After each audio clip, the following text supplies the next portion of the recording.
Hi, this is Misty, and this is my redone presentation on student engagement. And as you all know, we were presented with this classroom with the traditional podium, whiteboard, even an overhead projector, and the traditional, really kind of clunky desks, to come up with another space that we thought would work well. And this was the one that I found from the University of California. It's an innovative space that they've developed, and it has multiple features, as you can see across the bottom of the screen. And as well as providing more flexibility in how you use this space, it also really seems to provide space for the students to become engaged with each other and engaged with the electronic media. And of course, the central to it all is the mediated classroom system that's controlled by the instructor. Part of this activity was to come up with active learning techniques that I felt would be appropriate for the type of teaching that I wanted to do. So what you're seeing here is a list of active learning techniques that I found from Indiana State University that I really liked and that I pulled out of that list that they provide. The types of active learning techniques that I thought would be most useful to me with the type of teaching I anticipate doing.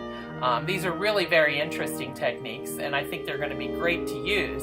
But the part of this assignment was to look at those in context of SAMR. So obviously substitution is first, where we're just using the electronic media to do what we could have already and would have already been doing just in our regular teaching environment without using the electronics.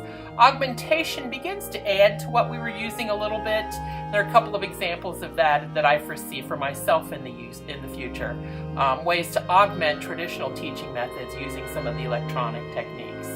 Modification is where you first begin to see truly that you're changing how you're teaching because of the electronic techniques that you're using, but redefinition is really where you begin to totally transform the type of teaching that you're doing based on the electronic media that are available to you. And I think this learning environment is really conducive to that in a very simple and unique way, actually. I like it a lot.